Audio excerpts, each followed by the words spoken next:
So again, welcome to the Safeway Pharmacy MS Connections Conference, and I'm Carol Frederick, Director of Client Services. I think by this point in the day you know where the washrooms are and that this is a non-smoking facility. So I won't go over those again. We have a healthcare aide with us, and she's over there right by the door. So if you need any assistance, just let her know. And lastly, a reminder that an evaluation form is in your conference bag, and make sure you fill it out and submit it before you leave today at the registration table. I'd like to introduce our next speaker, Dr. Bonnie Lashewicz. I think I got it right.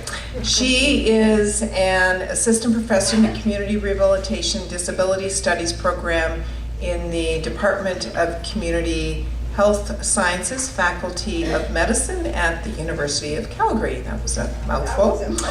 Her research is focused on caregiving families. She's particularly concerned with care needs of adults with disabilities and or mental health issues who, given medical and lifestyle advances, are increasingly outliving the caregiver capacity of their aging parents. So I'd like to welcome Bonnie. Thanks very much. This might be the first time ever I've presented somewhere where someone was literally hanging from the ceiling in the room. I don't know what that means. It could be a pretty tough act to follow, but thank you for having me here today. Nice to see so many people after, I'm sure, what's been a long day. The other thought I had was that maybe the water seepage through was sort of a universe kind of corrective to try to keep people awake or some such. I tend to have a fairly informal style of presenting, so please know that as I go through, I've prepared some slides for you. You've got copies of the handouts. As I go through, though, if you have questions or if something stands out for you in terms of an illustrative example, please know that it's just very consistent with my style to just invite that along anywhere through the talk. Carol, thank you for the intro. Community Rehabilitation and Disability Studies is a little program now nested in the Faculty of Medicine. We have had a long history of about 35, 40 years of a kind of a grassroots orientation to sort of care and support dynamics and supportive, inclusive kinds of community contexts. So I'm really happy to be part of that little program.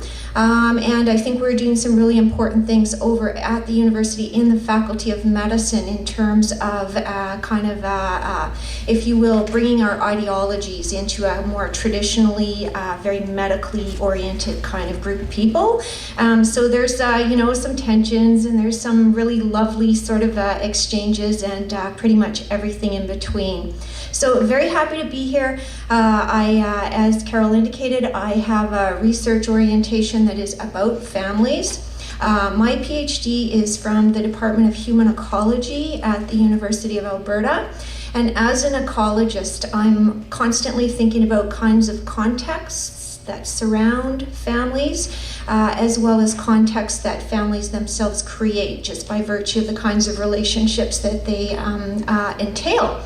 So what I wanted to start with today is just a kind of a look. I speak in terms of navigating and negotiating care and support within families. The word negotiation has economic roots, and I believe very strongly that effective care and support in families is something that's very carefully considered and planned and coordinated between multiple members. So that's a little bit of the point of departure that guides the slides that I've prepared. And so the way that I would like to begin looking at that is to just kind of deconstruct a little bit of where we're at in terms of being caring families, operating within broader sort of social, economic, demographic kind of political milieu.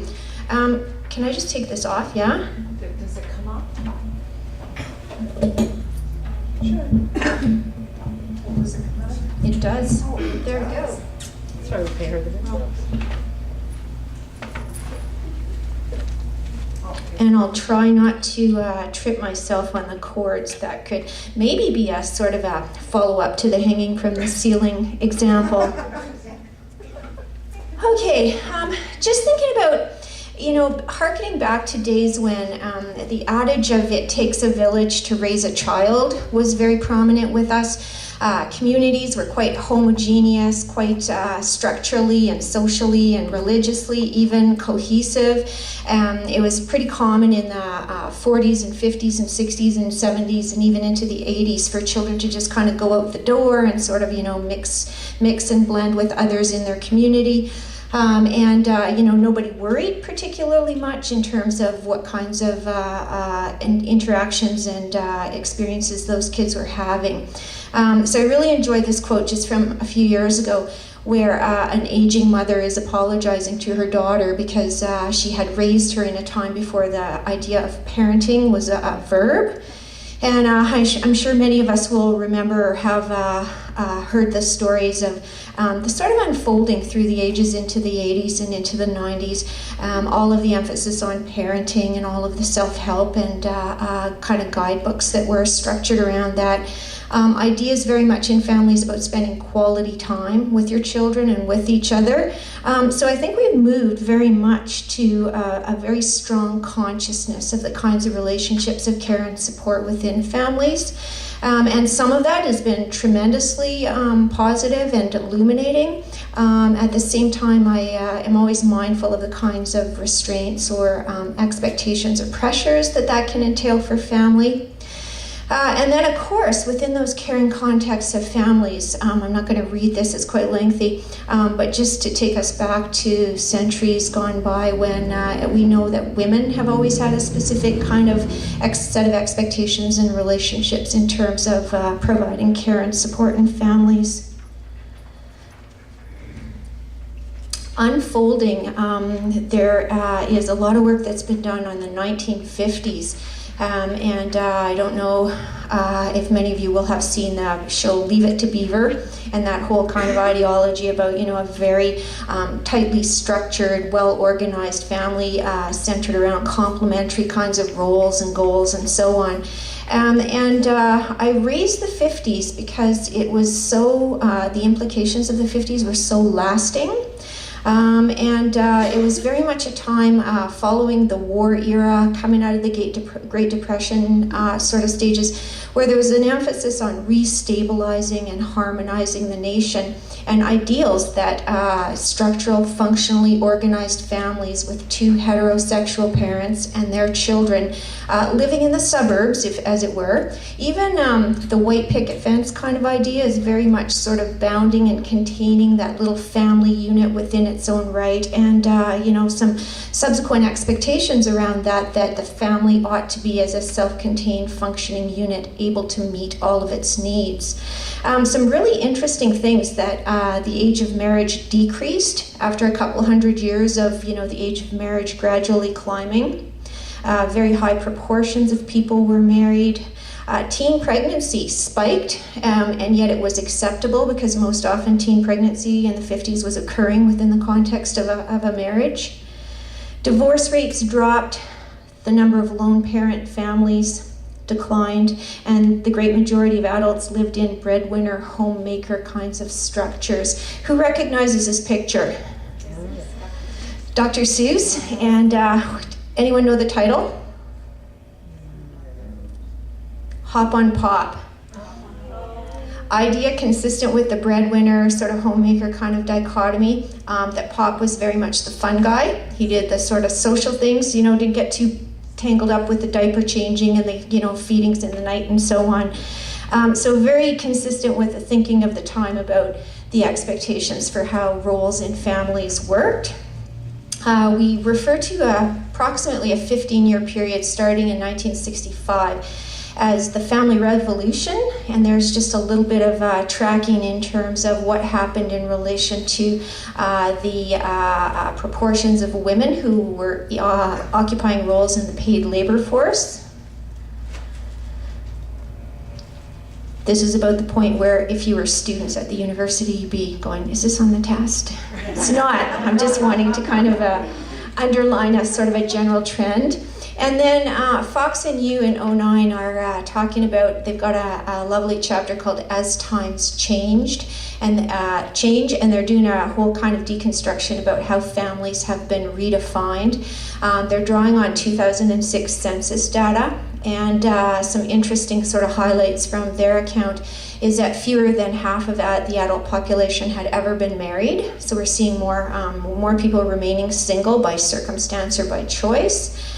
Common law families, people who are not formally married, is growing more than 5 times faster than married families. It's quite a dramatic sort of comparison. Same-sex couple relationships increasing 5 times faster than any time of any type, that should be, of heterosexual union. A couple other things that have come out now that there's more recent census data, something that's catching the media attention is that incidence of households occupied by single individuals living alone has increased dramatically. Incidence of families who are married or living common law but who are choosing not to have children has increased considerably. There's a little social club in Edmonton now called Babes Without Babes, and it's for women who are childless. Sorry? Makes sense. Yeah. Quite enjoy this stork who's got to do moonlighting on the side because the baby delivery business is just not quite keeping up.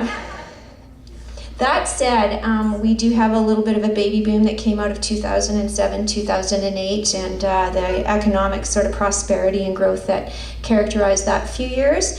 But just thinking about what this means in terms of the ways that families tend to look. Since the early 1990s, Marjorie Cantor was talking about how effective at the dawning of that generation, for the first time in history, the average married couple had more parents than they had children. And so here's a little guy with a lineup of grandparents at the park. Given lengthening life expectancies, lower birth rates, shifts are occurring in time spent in various roles within families. And then going back to that essay on marriage about the hallowed place that home is and the role of the woman in the home, there's attention being called to the experience these days that middle generation women on the average will spend more years with parents over the age of 65 than with children under the age of 18. So just kind of thinking about, who's doing what. Childbirth, child rearing careers are shrinking because there are fewer children typically had quite close together. And the life expectancy of the parent generation, the grandparent generation, if you will, if you're thinking about those babies, is creeping increasingly upward. Just looking also at some broader kind of social trends, political trends. We know that inclusion coming out of the 70s was very much the talk. Sometimes in my work I speak about the aging or the graying of the deinstitutionalized population, and I'm thinking about people who have lived with lifelong disabilities and are now for the first time ever surviving into their 40s and 50s and 60s and beyond. And so needs for societies to mobilize differently depending on where people are living and what kind of life and way of life is expected as constituting a good life. We very much see institutions as places of last resort. There's a robust body of literature around family decision-making, around the decision of when it is time for someone to no longer reside in their community, but rather move into a long-term care facility, and just how incredibly wrenching would be the sort of simple way of summarizing the tone of all of those articles.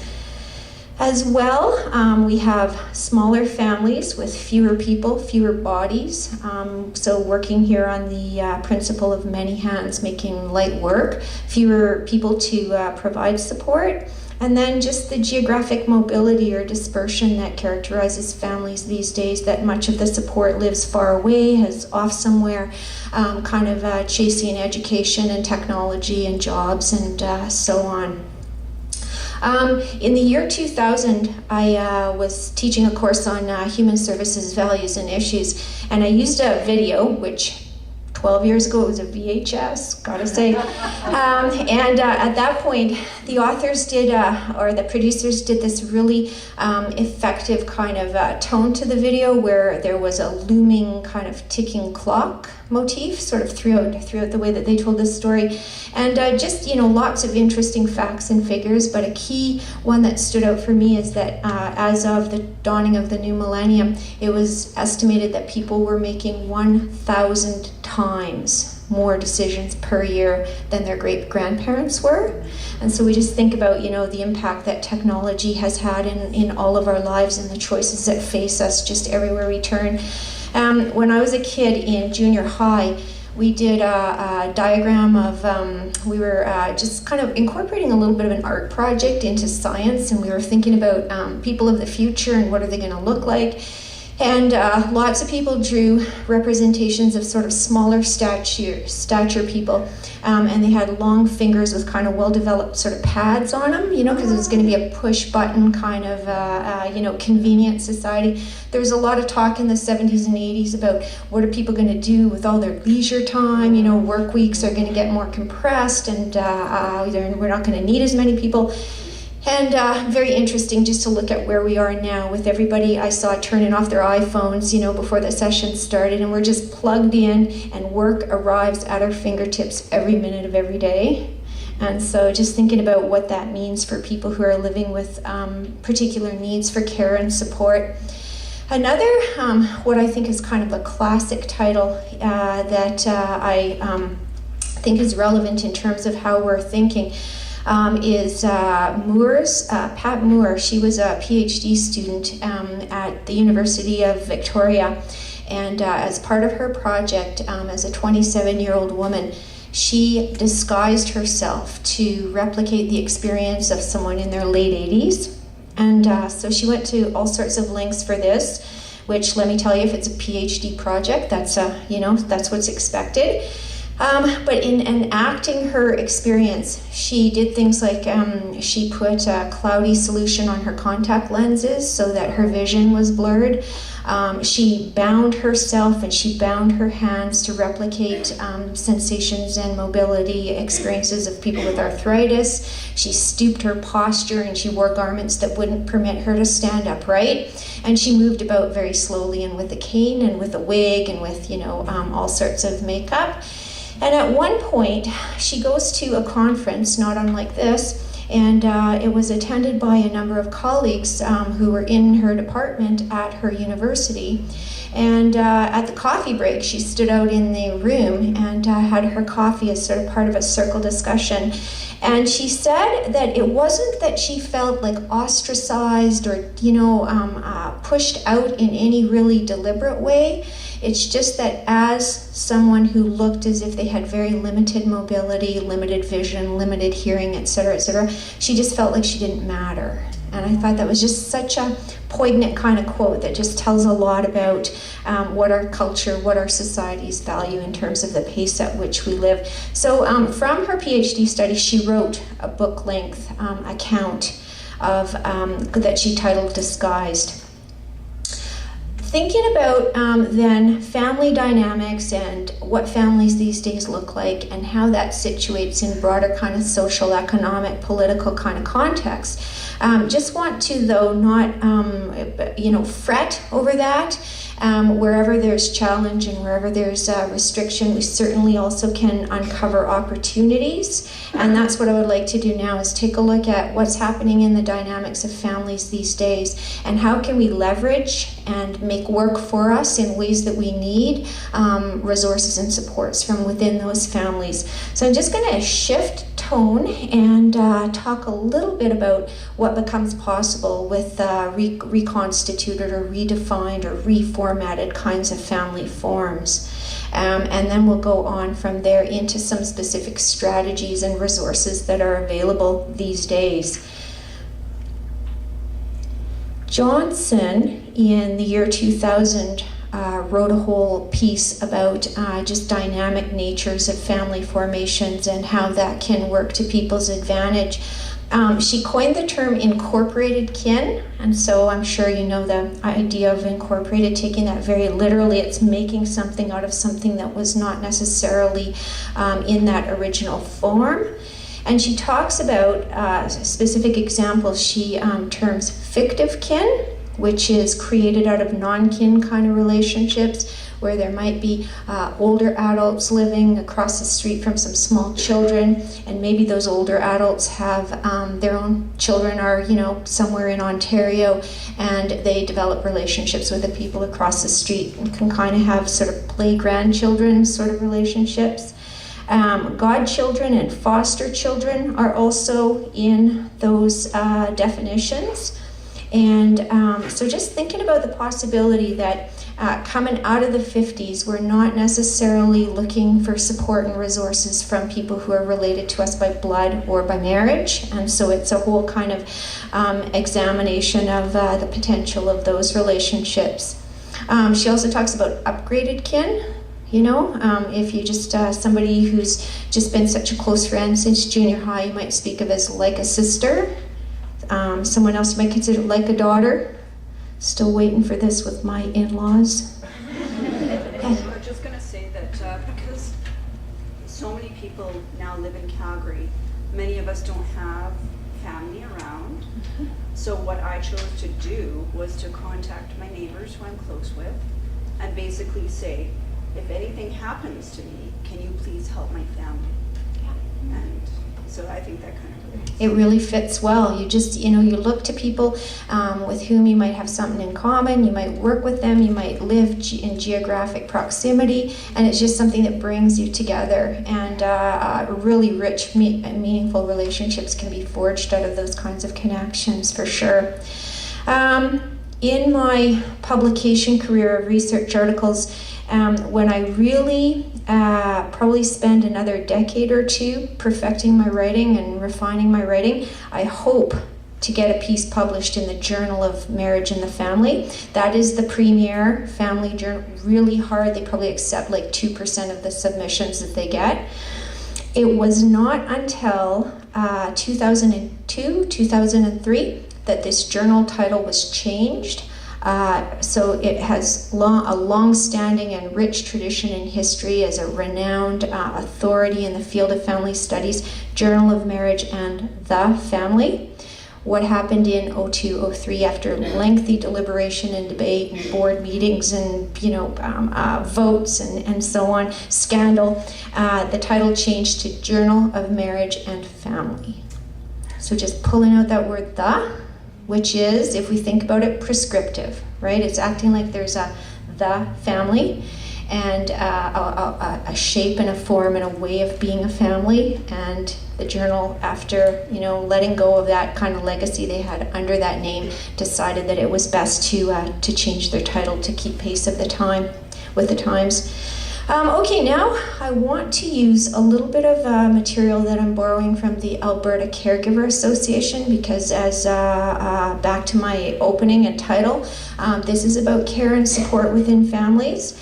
I think it's very telling. The Alberta Caregiver Association has done a great deal of work to profile and understand and respond to needs for care and support that's occurring within families in the province. And in their report, they speak in terms of care and support within families as being taken up by people they describe as a quiet army. And I think that's there's so much embedded in that juxtaposition of terms. There's quiet, meaning that this happens without recognition often, without complaint, without resources, without formal sort of treatment of any sort. And yet the idea of an army is really impactful in terms of conveying just what a magnitude of effort is being extended. So a few things, how to navigate care and support in really complex environments. As we were getting ready for the session and I was just kind of putting my stuff out front and chatting a bit to Carol, I heard people talking about traveling and various treatments and various resources that are being accessed for MS. And it's just, I believe strongly from the families that I've spoken with that there's an overwhelming kind of array of things to choose from, and how do you know if you're doing the right things and enough of the right thing and enough of, balancing that off. So just thinking about the progression of chronic conditions, of disability conditions, mental health conditions, end of life, whatever kinds of care and support needs you might be concerned with. Always the recommendation for making planning a deliberate kind of process. This is a little photograph from a park in Chicago, and the image that I'm trying to convey there is the ideas of getting your ducks in a row. I have to tell you, I've been collecting data from families who are navigating and negotiating care and working through, who's going to do what, when, and how, and so on. And I have to say that, and I haven't published work to make this formal part of the literature. Maybe that's a piece that can go to Journal of Marriage and the Family one of these days. But families who have family meetings tend to feel better prepared and move forward in ways that are coming across to me that are as being smoother. That said, I've spoken to people about family meetings that have been really stressful, and people say they're going to show up and they don't show up, or people show up and have very different ideas and there's fighting and arguing. I have a gentleman on tape on audio file as reporting that there was name calling at a family meeting and somebody stomped out and then somebody got slapped in the face. And so that said, and sort of filtering that from all of the families that I've personally interviewed, as well as all of the families that I've read about in the research literature, I hold to the conviction that family meetings are a good thing. Yeah? Then, just thinking about what we need as care providers, what kinds of experiences we're going to have physically, emotionally, in terms of just overall energy. Images that people have spoken with me about in interviews include things along the lines of at what season of care, if you'll allow that metaphor, or what place are you at? Are you in a stage where you're gathering as much information as possible? Are you at a stage where you're relying on the medical system to just, provide treatment kind of in medical ways? What is the place of grief? Are you in a high energy state where you're just bound and determined to do everything humanly possible? Are you in a more kind of composed, sort of reflective sort of state about how do we make the most of each day, et cetera, et cetera? Other things to consider are that everyone will have different comfort or different style in terms of engaging and involving other people. There are also a lot of delicate balances in care careers and care journeys to be struck. You might feel lonely one moment and feel over-accommodated the next moment. Where this comes from, the example that's most recent for me is a family who spoke about feeling abandoned, like no one understood what was needed in their situation, and then turned around and very shortly thereafter ran into someone who was saying, oh my goodness, how is this going, and how's that, and how's so-and-so, and etc. And they felt like that was their only identity, was as care providers. And so that kind of delicate balance, at the same time the lonely phase for this person who was telling this particular story was really pronounced when someone said something really simple to her like, so what are you up to this weekend? And she got really angry at that, thinking, fine for you who's got the weekend in front of you and can, choose and pick what you're going to do. Some of us have different kinds of complexities to work around, and where are energy levels and where are, accommodated kind of, facilities or environments. So just a little bit of, I hope, trends or tone setting kind of elements in terms of thinking about just how complex providing care and support can be. And then, of course, with MS, there are all sorts of variations depending on the age at which MS began. What is the extent and type of the symptoms? what rate of progression, remission, and then of course what relationship we have to people with the individual who's requiring support and accommodation. Again, an image for you about how all of those things can be instructive to creating a context around needs for care and support. So I don't know if you've seen this image before, but both the middle circles are identical in size, and yet where we're at and how we're surrounding them, how we're putting a context around them, how we're approaching them will make them look very, very different. I also want to say a little bit, because MS reaches into all corners of family relationship, I want to say a little bit about siblings. In the academic and practice literature, in counseling and therapy kinds of practices, there's been a lot of attention given to spousal relationships. There's also been a lot of focus on parent-child or child-parent kind of relationships, much less focus on brothers and sisters. And so just thinking about, because this is one of the directions that my path has really taken in terms of doing research, is thinking about, and Carol said when she was talking about my work, that adults with disabilities are increasingly outliving the caregiving capacity of their aging parents. And there's a rising kind of wave of looking at brothers and sisters as a potential next wave of resources and supports within family. So there's something distinctly powerful about siblings in terms of the kind of loyalty, the kind of history that is shared, the kind of intimacy that is shared. At the same time, there's no doubt about the kinds of competition and conflict that can characterize sibling relationships. Hopefully, or usually in good sibling relationships, these two things coexist in a comfortable kind of way. So big sister's not wanting her little brother to be on the same street as her.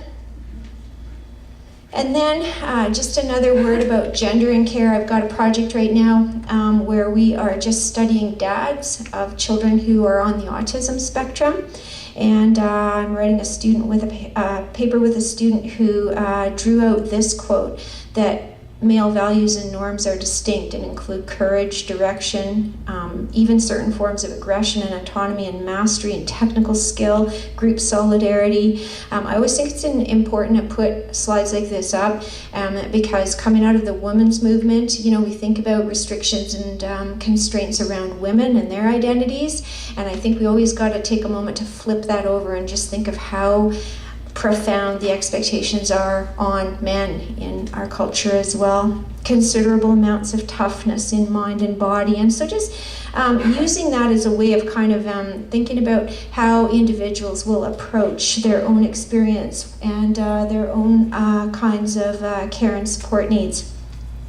Now, this part I just wanted to put in, and I preceded it by a slide called Points of Departure, and again with the recommendation and thinking about the value that can accrue as a result of family meetings. And I've had people tell me stories in data collection about how they should have had a family meeting, or they tried to have a family meeting but it just wasn't comfortable. Their family doesn't operate that way.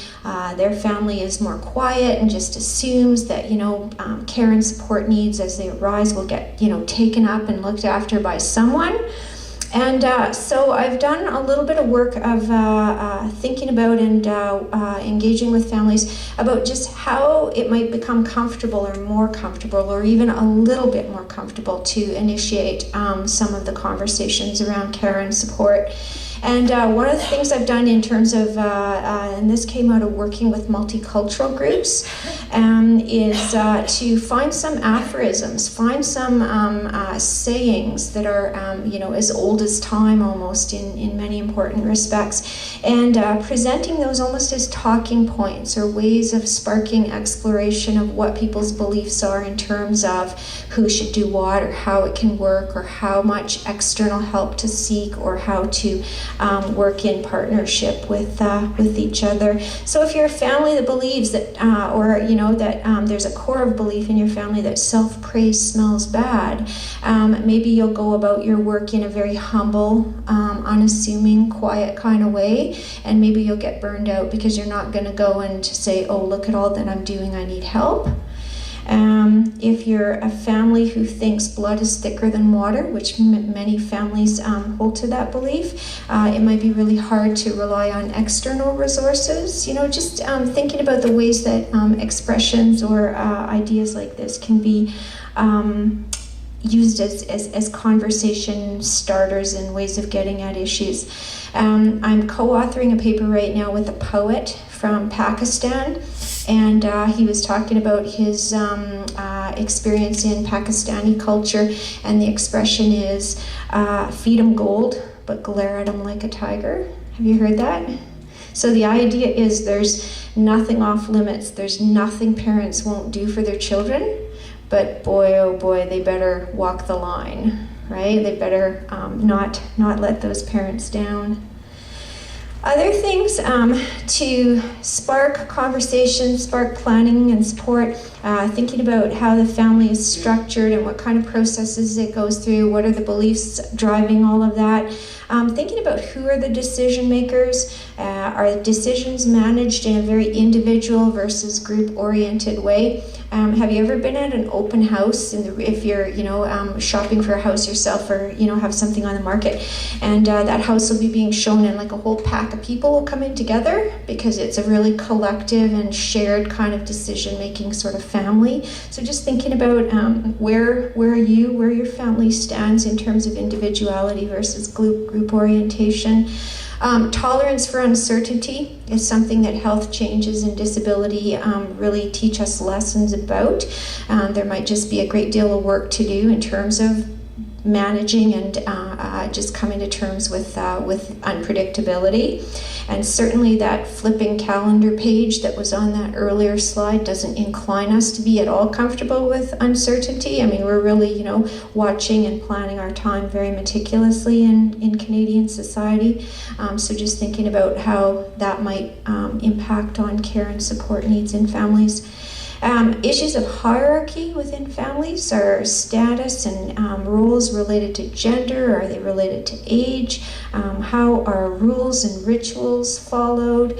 How important are elders or friends or perhaps folk healers, medical or educational specialists in terms of making decisions in families? I've got students right now reading an article about it's a study done on care for seniors in reserves, in Native Canadian reserves.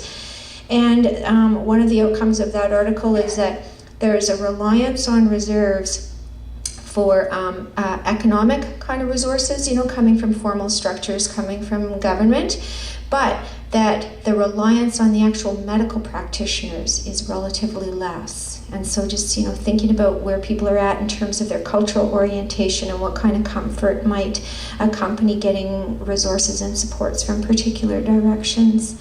General feelings of a family in terms of independence versus seeking and accepting assistance. Okay, now I would like to turn to Carol Robinson's work. This is a fairly renowned article from the early 90s. She did a study of families just managing with a lot of health and disability needs, and I've just put some highlights from the title of her article on the title piece of this slide in case you want to access the full article. That's the nice thing about all those flipping pages and all that technology. Things are pretty accessible with a few clicks. And so she did a study of families managing with all sorts of disability and health issues, and drew some conclusions about strengths within families and ways that families held to wellness orientation is how she termed it. And she uses a camera lens metaphor where the focus is on what's possible and what kinds of abilities people have, and the struggles and difficulties are sort of blurred into the background, and people were summarizing some of their comments under the theme of our life's normal, but we've just got a few problems. And so some of the strategies, as she spoke with people about how they managed to live life as normal, quote unquote, that she came to, that people relied on in terms of feeling competent, feeling successful, include pushing, where they did things where they, just because a person was managing with some other kind of health or disability issue, they made it a real sort of mandate in their family not to feel sorry for the person. Pacing, we all learn hard and not so hard lessons about pacing, which is about budgeting energy. She uncovered an important theme that I find really interesting that she called controlling information. And so back to when I was talking about that delicate balance between feeling lonely versus, feeling defined by a particular set of issues. Similarly here, she found that the family members in her study would sometimes get things off their chest with virtual complete strangers, and may not tell the person who lives next door to them who they got to face the next day. And so families found pretty clever ways around expressing themselves, and yet doing that in ways that also protected them from, just having to retell the story or having to follow up the story. Other themes, the broad theme here is just doing normal things, where families were making sure that they were doing things like maintaining a routine, going to school, going to work, going on vacation. Families letting go, which is about not sheltering and, trying to just be out there with their person. Families filling in, and here there were some interesting dynamics in relation to siblings stepping up and doing things because parents were fatigued. Family desensitization, where people just go out with their chairs, with their equipment, with whatever it takes to get out into communities. And the desensitization worked both ways, so that they were desensitizing broad communities, but also desensitizing themselves in terms of how broader communities react. And then trade-offs. There's a really lovely example of a mother with MS with a teenage daughter, and that daughter really wanted to go shopping for, I think it was a dress for a special occasion, and the mother had been priding herself on still being able to navigate environments with a walker, but the trade-off in going to the mall, which we know malls go on for miles and miles, it's another kind of new generation thing, she used a wheelchair so that she could have that time just shopping in the mall with her daughter. Then I want to quickly turn your attention to appreciating and enjoying and benefiting from the potential that technology has to offer us. I work with someone who is his program of work is about futures and what technology can offer. And thinking about what have been new developments in terms of smart home care, where there are sensors that can be worn in the body, on the body, et cetera, and can allow for monitoring and tracking, real-time updates. You can get sensors that you put in the floor, in the wall. You can get sensors in the toilet. If you're living at a distance with someone, make sure they're up, make sure they're using the toilet, made their way to the toilet, et cetera. So just thinking about how technology can help with tracking how people are doing, and can help with people who can go to the bathroom and use the toilet by themselves without having to have somebody, right outside the door. Things that that these kinds of devices have been used for include monitoring for falls, posture, movement, activities of daily living, location tracking, medication intake, biological monitoring. Then, another piece I would like to call your attention to, the Chief Medical Officer of Alberta each year compiles an annual report, the Chief Medical Officer of Health, and the previous report was on early childhood, And this year's report, which should be hot off the press, not even yet, but any day soon, is called Let's Talk About Aging, Aging Well in Alberta. And I've pulled out a few summaries in there. I referenced the Alberta Caregiver Association earlier, and now I'm just going to show you a little bit about the way that this report highlights the Caregiver Association. But I just wanted to do a little plug. I've sat on the editorial committee for this report for about a year and a half now. And I think it's a really well done and carefully considered report. It's going to be one of those things where, consistent with the spirit of moving across generations, there's going to be a greater impact to the actual hard copy document compared with the electronic version, because it's been set up in a photo album kind of motif, and there are all sorts of lovely illustrations and vignettes and little cards and resources that you can take in and take out. On that editorial board, there are representatives from the university, there are representatives from cross-cultural groups, there are people from housing, from transportation, from just all facets. There are people in spiritual care, and I think it's just a really well-rounded sort of picture of aging in Alberta that is compiled very meticulously and through multiple iterations, and in a way that is accessible to virtually all populations. And at one point in the report, the expression is used that if you build something for young people, then what you end up with is something for young people. If you build something for old people, you end up with something for everybody. And so in that spirit, they do some really nice profiling and tapping into and highlighting of resources for people who are growing older. The piece about the Alberta Caregivers Association, though, that I think is relevant here, and just so that you have their name on your mind, created in 2001, and the mandate is to support, educate, and empower. It's the province's only grassroots organization dedicated entirely to helping caregivers. There are one-on-one supports, advocacy, networking, and then also workshops. And just to highlight that these are intended to be set up as safe places where people can address the challenges of care and caregiving, for which there are few supports. They talk about things like difficult emotions, guilt, resentment, stress, self-care. And so just wanting to really leave this with you so that you can go and visit their website, so that you can visit the Aging Report website, and just have a few more things at your fingertips. And it was in 2010 that they led a province-wide consultation, and they developed a framework for policymakers, healthcare administrators, and practitioners, as well as care organizations and service providers. And here are just the highlights from their final report, their recommendations. The report they called Yours, Mine, and Ours. And they talk there about the importance of supports and peer supports and counseling and self-care, education, respite.